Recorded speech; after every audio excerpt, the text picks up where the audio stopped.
Mr. President. Senator from Michigan. Mr. President, I would ask unanimous consent that the roll call, the quorum call be dispensed with. Without objection. Mr. President, I've been talking now with Senator McCain, and this is what our plan is for tonight and for the morning.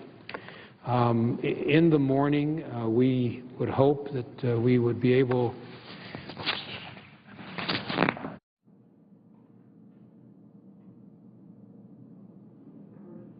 to address the Kyle amendment. We would hope to take up and dispose of the Kyle amendment first thing in the morning, and after that,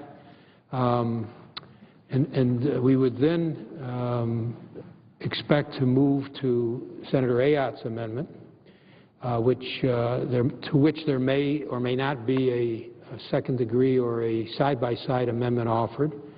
And after that matter is disposed of, we would hope then and expect then to move to a Hagan amendment. And in between, it is our intent to offer cleared amendments. And I'll let Senator McCain join me on this, but these are amendments which have been cleared. People will have a chance overnight to look at them and see if there's any reason that they want roll call votes or voice votes on these. And if they are, we expect they're going to have to come down and object and vote on those matters. But our staff works hard. We work with the committees of jurisdiction. We work with people who we believe have any interest in these amendments. We have perhaps 50 or 100 amendments which we're looking at. We want to accommodate senators. We also want to accommodate potential opponents. And we've done our best to do both, sponsors and opponents.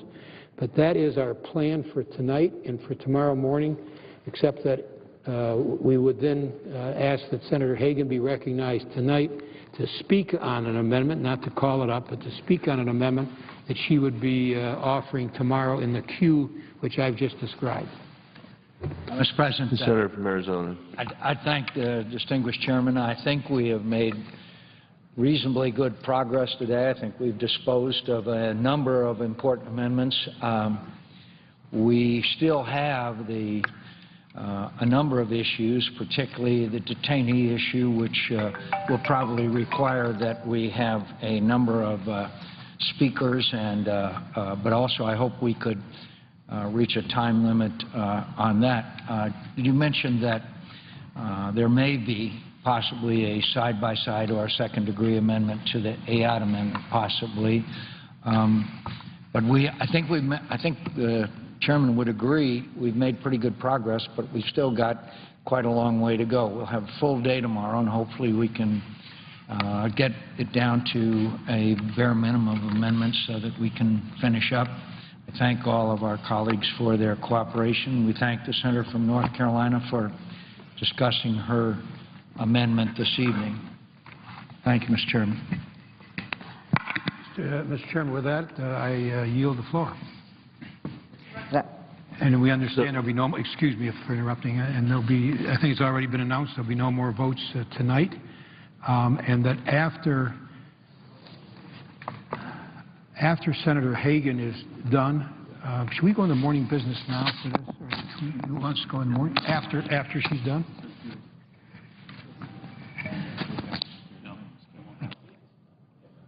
After Senator Hagan's remarks are completed, we would then ask that we go in the morning business. Without objection. Senators to be recognized to speak for up to 10 minutes each. Without objection. Senator from North Carolina. Thank you, Mr. President. I would like to call up amendment number 3090. No? Mr. President. Senator from Michigan. Forgive the interruption again, because Senator Hagan is a dear friend and I hate to interrupt her, but it was the understanding there'd be no amendments called up tonight. Okay.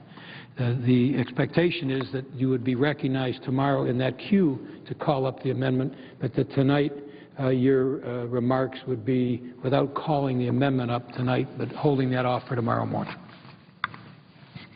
Mr. President. The Senator from North Carolina. I would like to speak about an amendment that I'm going to call up tomorrow, amendment number 3095. I believe it is critical that this amendment to our long-term national security. In August of 2011, the Secretaries of the Departments of Agriculture, Energy, and the Navy signed a memorandum of understanding to invest $170 million each to spur the production of advanced aviation and marine biofuels under the Defense Production Act. This joint memorandum of understanding requires substantial cost sharing from private industry of at least a 1-to-1 match. The main objective of this memorandum of understanding is to spur the construction or retrofit of commercial-scale advanced biofuel refineries. These facilities will produce drop-in advanced biofuels meeting military specifications. They will be located in geographically diverse locations for ready market access and will have no significant impact on the supply of agricultural commodities for the production of food. As the largest single consumer of fuel in the world, the Department of Defense uses approximately 120 million barrels of oil each year, spending over $17 billion in fiscal year 11 on fuel. This dependency on a single source of energy leaves our military's readiness at risk. When the price of oil goes up $1, it costs the Navy an additional $30 million and the entire Department of Defense over $100 million. Last year alone, this forced the Navy to pay an additional $500 million because the price of fuel was higher than budgeted. DOD is not going to allow these additional fuel costs to directly affect our missions in Afghanistan. However, cost overruns could force the military to curtail training and less urgent operations, resulting in increased risk to future missions. Developing a commercially viable biofuels industry could help DOD diversify its fuel source and reduce the risk of energy volatility. Our senior military leaders understand that programs like this MOU are critical to national security. In July, the Secretary of the Navy, the Chief of Naval Operations, and the Marine Corps Commandant expressed their concern to Chairman Levin. Let me quote, "The demand for fuel in theater means we depend on vulnerable supply lines, the protection of which puts lives at risk. Our potential adversaries, both on land and at sea, understand this critical vulnerability and seeks to exploit it. The Navy and the Marine Corps have been aggressively evaluating how both energy efficiency and alternative sources of energy can provide tactical benefits to expeditionary forces. Given the impact of this MOU to our national security, I was disappointed when the Senate Armed Services Committee marked up the fiscal year 2013 Defense Authorization Bill and an amendment was adopted that would prevent the Defense Department from participating further in the MOU. The bipartisan amendment that I offer today seeks to strike that measure. Mr. President, I believe that senators on both sides of the aisle agree that energy security is a national security imperative. However, there are honest disagreements of how the United States pursues energy independence. These divergent views are reflected in the debate over the joint MOU. One argument used by opponents of the MOU is budget-related. Given the current budget constraints, the Department of Defense should not be spending resources to help spur a commercial viable advanced biofuels industry. It is important to put in context the amount of money the Navy is spending on this program. The $170 million dedicated to the MOU in one fiscal year represents 0.03% of the Department of Defense entire fiscal year 2013 budget request. Let me repeat that. It's 0.03%. This is not to dismiss concerns about our current budget situation.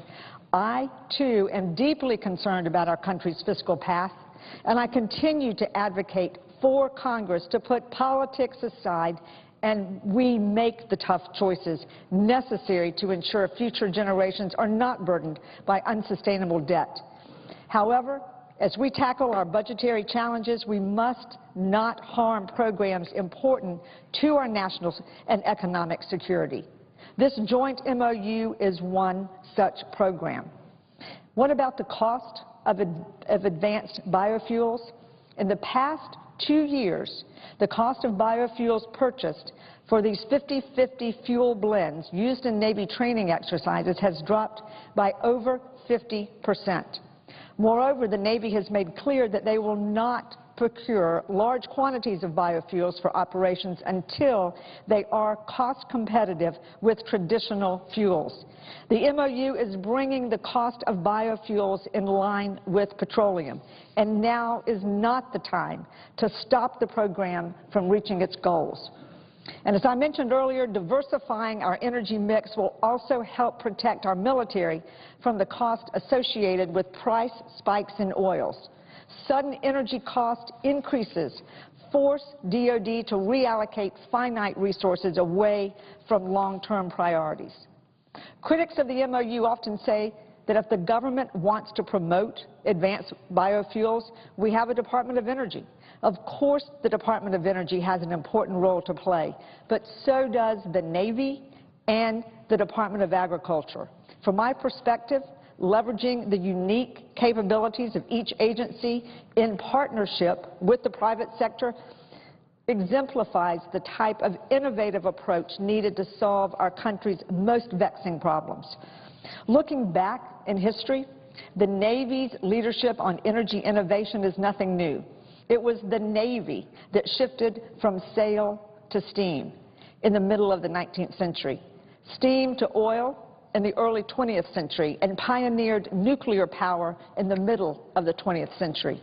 At each of these transitions, there were those who questioned the need, challenged the cost, or simply opposed change of any kind. And I want to make clear that today's debate is not about oil versus biofuels. I was very pleased with the recent International Energy Agency report that projected that the U.S. would be the world's top oil producer by 2020 and a net exporter of oil around 2030. However, this does not mean we should abandon efforts to diversify our energy supply. In 1913, on the eve of World War I, Winston Churchill made a historic decision to shift the power source for the British Navy ships from coal to oil. This decision was not without controversy, but Churchill successfully argued that safety and certainty in oil lies in variety and variety alone. Although at the time Churchill was talking about oil, his message is just as applicable to today's debate about biofuels. True energy security requires energy diversity. And I urge my colleagues at a later date tomorrow to support this amendment. And, Mr. President, I yield the floor, and I notice the absence of a quorum. Clerk will call the roll. Mr. Akaka.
Mr. President.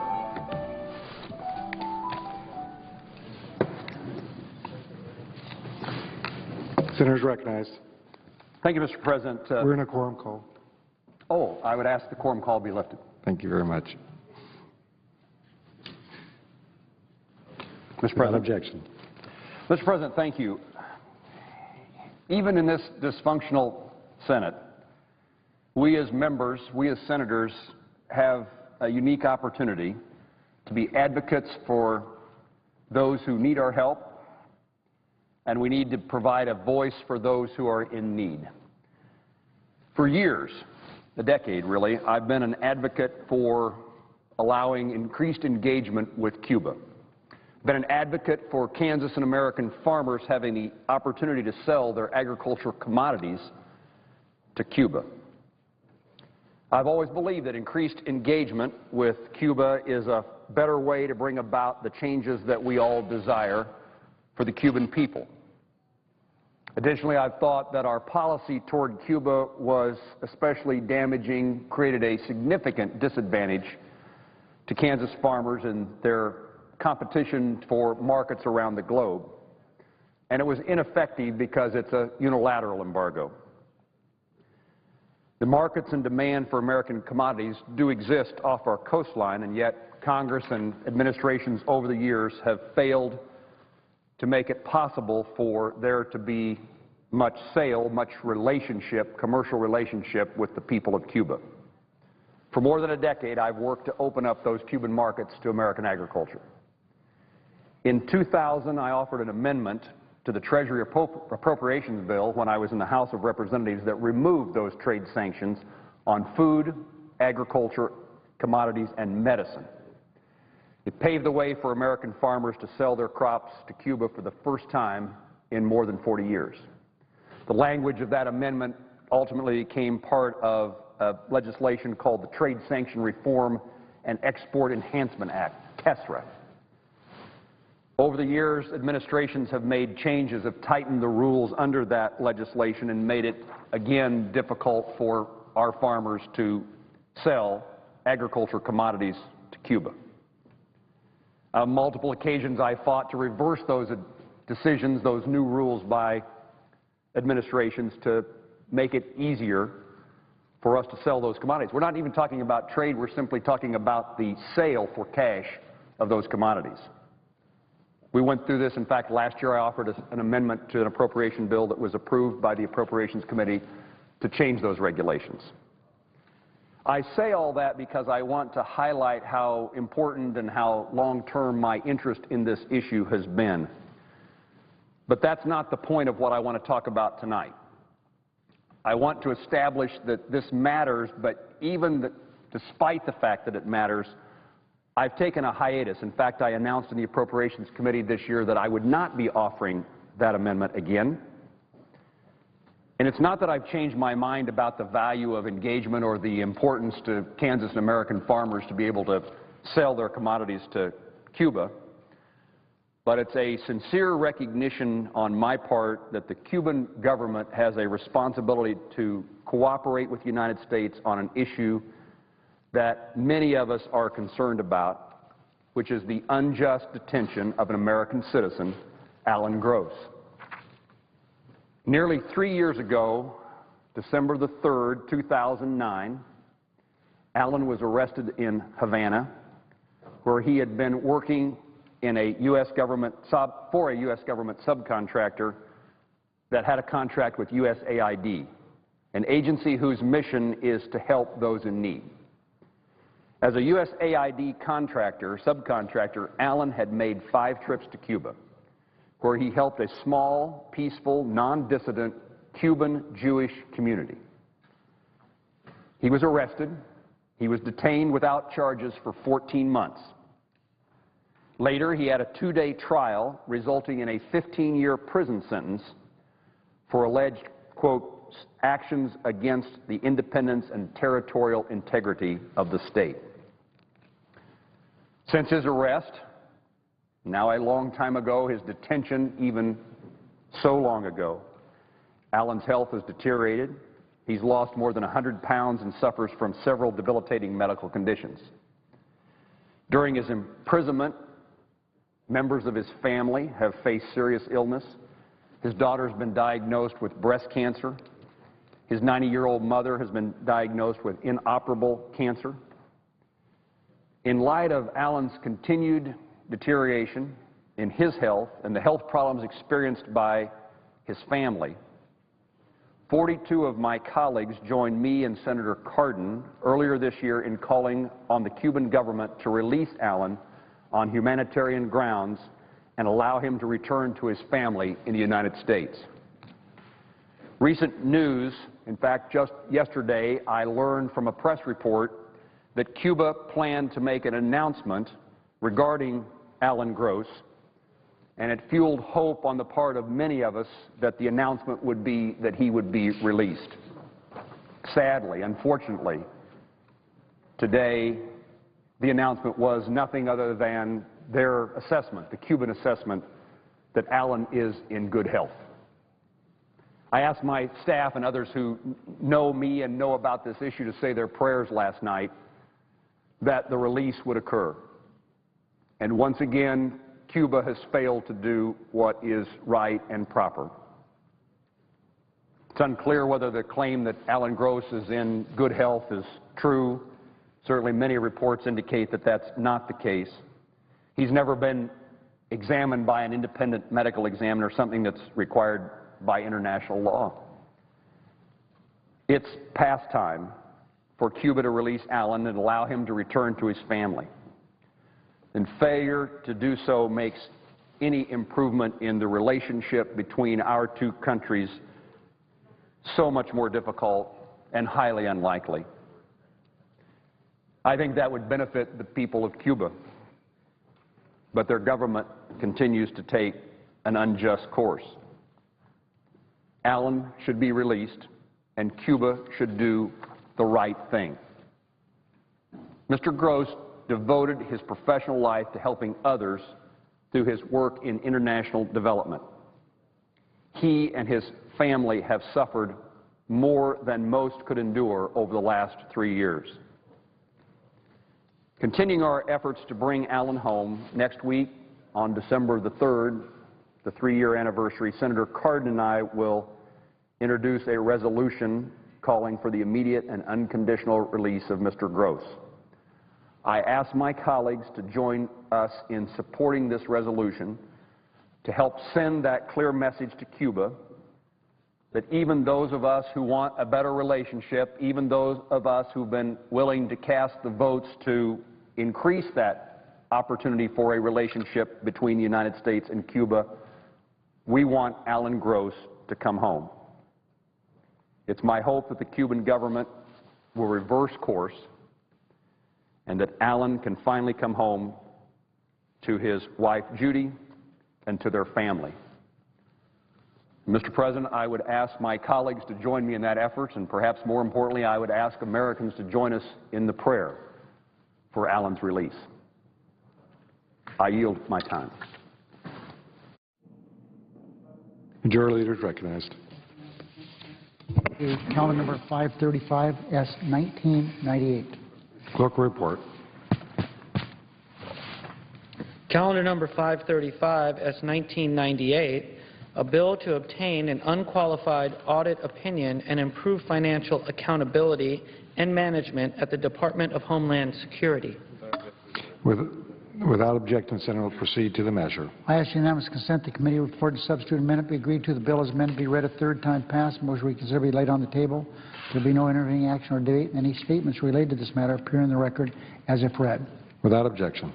I now ask unanimous consent that when the Senate completes its business day, it adjourn until tomorrow morning, 9:30 a.m., November 29th. That following the prayer and pledge, the journal proceedings be approved to date, the morning hour be deemed expired, and the time for the two leaders be reserved for use later in the day. That the Senate then be in a period of morning business for an hour. Senators permitted to speak for up to 10 minutes each, with the time equally divided and controlled between the two leaders or the designees, with the Republicans controlling the first half, majority controlling the final half. Following the morning business, Senate resumed consideration of S. 3254, the DOD Authorization Act. Without objection. Mr. President, we continue work through the amendments to the DOD. We're not going to be on this bill forever. People want to offer amendments, they should come and do it. We hope to finish the work on this bill this week. If there's no further business to come before the Senate, I ask that we adjourn under the previous order. Senate will stand adjourned until Thursday, 9:30 a.m., November 29th. The U.S. Senate is now in recess. Senators today began work on legislation setting military policies and programs for the next year. Also, the Senate's been working on ratification of a treaty on equal rights for disabled people. When the Senate comes back into session, live coverage here on C-SPAN 2.